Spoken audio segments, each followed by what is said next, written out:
കൈയിട്ട് എന്തൊക്കെണ്ടളിയ എന്ന് ചോദിക്കുന്ന ഒരു അവസ്ഥയല്ല. പുഷ്പ സീരീസ് പുള്ളി വിട്ട് കളിക്കുന്നില്ല ഇതുവരെ. വിവാദത്തിനെ കുറിച്ച് ഇപ്പൊ എല്ലാരും അങ്ങോട്ടും ഇങ്ങോട്ടൊക്കെ സംസാരിച്ചത് ഞാനായിട്ട് എന്തിനാണ്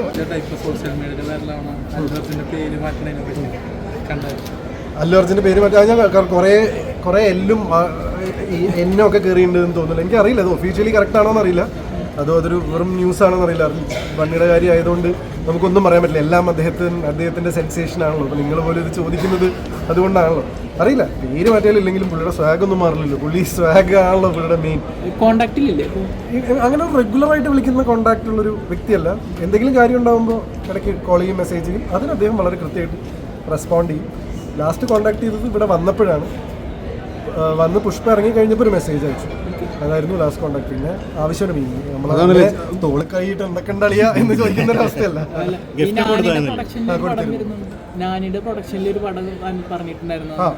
അത് മീറ്റ് ക്യൂട്ട് എന്ന് പറഞ്ഞിട്ട് അത് ഒരെണ്ണം ഇപ്പൊ ഇറങ്ങി സോണി ലൈവില്. മീറ്റ് ക്യൂട്ട് എന്ന് പറഞ്ഞിട്ട് അതൊരു ആന്തോളജിയാണ്.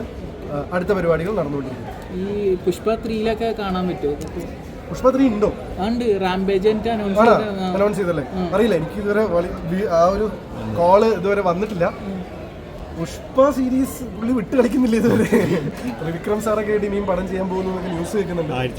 ആസ് ഓഫ് നോ നമുക്ക് ആഗ്രഹമുണ്ട്. കാരണം എന്താ വെച്ചാൽ ഞാനിപ്പോൾ 5ാമത്തെ തെലുങ്ക് സിനിമയാണ് ചെയ്തത്. എനിക്ക് ഈ 5 തെലുങ്ക് സിനിമ കിട്ടാനുള്ള കാരണമായിട്ട് എനിക്ക് തോന്നിയിട്ടുള്ളത് അലവൈകുണ്ഠപുരമുലു തന്ന മൈലേജാണ്.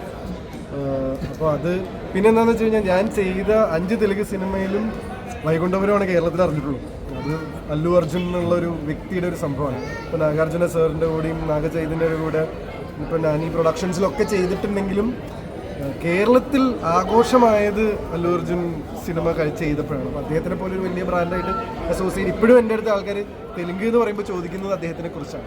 അപ്പോൾ അങ്ങനത്തെ സിനിമ ചെയ്യുമ്പോൾ നമുക്ക് കിട്ടുന്ന മൈലേജ് വേറെയാണ്. ഞാൻ ഈഗർലി വെയിറ്റിംഗ് ആണ്. കേരളത്തിലെ ഉത്സവം എന്ന് പറയുന്നത് ഇപ്പോൾ എമ്പുരാനാണ്. എമ്പുരാൻ കണ്ടിട്ടുണ്ടായിരുന്നു? എമ്പുരാൻ കണ്ടിട്ടുണ്ട്. എന്താണ് ഇൻഡസ്ട്രി ഹിറ്റടിച്ച് കുത്തിരിക്കുകയാണ്. അതെ, എങ്ങനെയുണ്ട് മലയാളത്തിന്റെ ഒരു ഇൻഡസ്ട്രി ഹിറ്റ് എന്ന് പറയുന്നത് നമുക്ക് എപ്പോഴും നല്ലതല്ലേ? മലയാള ഇൻഡസ്ട്രി വലുതാവുന്നതിനനുസരിച്ച് കൂടുതൽ പോസിബിലിറ്റീസ് തുറന്നു കിട്ടല്ലേ? ഇപ്പോൾ എനിക്കിപ്പോഴും ഓർമ്മയുണ്ട്, പുലിമുരുകൻ കഴിഞ്ഞപ്പോൾ ഞാൻ വൈശാഖേട്ടനെ വിളിച്ചിട്ട് കൺഗ്രാജുലേറ്റ് ചെയ്യാൻ വേണ്ടി വിളിച്ചപ്പോൾ അദ്ദേഹം പറഞ്ഞൊരു പോയിന്റ് ഉണ്ട്. അദ്ദേഹം പറഞ്ഞ് അന്ന് പുലിമുരുകൻ ഇൻഡസ്ട്രി ഹിറ്റായി നിൽക്കുമ്പോൾ അല്ലെങ്കിൽ എല്ലായിടത്തും സെൻസേഷൻ ആയപ്പോൾ അദ്ദേഹം പറഞ്ഞൊരു പോയിന്റ് എനിക്ക് ഭയങ്കര ഇൻട്രസ്റ്റിംഗ് ആയി തോന്നി. അദ്ദേഹം പറഞ്ഞു, എടാ ഇത് ഒരാളുടെ വിജയമല്ല, ഇതൊരു ഇൻഡസ്ട്രിയുടെ വിജയമാണ്. നമുക്കും ഇത്രയും വലിയ സിനിമകൾ എടുക്കാം, നമുക്കും തെലുങ്ക് പോലെയൊക്കെയുള്ള സ്പേസിലേക്ക് കൊണ്ടുപോകാം. നമുക്ക് റിയലിസ്റ്റിക് സിനിമകളുണ്ട്, മെറിറ്റോറിയസ് സിനിമകളുണ്ട്, എന്നും നമ്മളത് ആഘോഷിക്കുന്നതുമാണ്. അതുമാത്രമല്ല നമുക്കും ഈ സ്കെയിലിൽ റവന്യൂ വരുന്ന സിനിമകൾ എടുക്കാം എന്നുള്ളതൊരു വലിയ സന്തോഷമല്ലേ എന്ന് പറഞ്ഞു. അപ്പോൾ ഇൻഡസ്ട്രിയിലെ വിജയം ഞങ്ങളെല്ലാവരും വിജയം ലഭിക്കും. ഓക്കെ, വിവാദത്തിനെ കുറിച്ച് ഇപ്പൊ എല്ലാവരും അങ്ങോട്ടും ഇങ്ങോട്ടൊക്കെ സംസാരിച്ചത് ഞാനായിട്ട് എന്തിനാണ് നമ്മളിവിടെ മലയാളികൾ വിട്ടുപോകുന്നില്ല. എന്താ സംഭവം എന്ന് വെച്ച് കഴിഞ്ഞാൽ എനിക്കിവിടെ മനസ്സിൽ തട്ടുന്ന ഓഫേഴ്സ് വരാത്തതുകൊണ്ടാണ്. ഇപ്പം എനിക്ക് മലയാള സിനിമ ചെയ്യുക എന്നുള്ളത് ബുദ്ധിമുട്ടുള്ള കാര്യമല്ല. പക്ഷെ എന്താണെന്ന് വെച്ച് കഴിഞ്ഞാൽ ഈ പറഞ്ഞ എല്ലാവരും തിയേറ്ററിൽ പോയി കാണുന്ന സിനിമയുടെ ഭാഗമാകുന്നുണ്ടല്ലോ, അത് ഇത്തിരി ബുദ്ധിമുട്ടാണ്. അങ്ങനത്തെ നല്ല സ്ക്രിപ്റ്റ് വരുന്നില്ല. വന്നാൽ തീർച്ചയായിട്ടും ചെയ്യും. ഇപ്പം വരുന്നതൊക്കെ ഞാൻ തന്നെ തിയേറ്ററിൽ പോയി കാണുമോ എന്നറിയാത്ത. അപ്പം അങ്ങനത്തെ വെറുതെ വലിച്ച് ചെയ്യേണ്ടതെന്ന് വിചാരിച്ചാൽ തെലുങ്കിൽ നല്ല ഓഫേഴ്സ് ഉള്ളതുകൊണ്ട് ചെയ്യുന്നില്ല. പക്ഷേ മലയാളത്തിൽ തീർച്ചയായിട്ടും ചെയ്യണമെന്ന് ആഗ്രഹമുണ്ട്. നല്ല സിനിമകൾ കൊണ്ടുവരട്ടെ. ഇത് കാണുന്ന ഡയറക്ടേഴ്സ് ഉണ്ടെങ്കിൽ തരട്ടെ.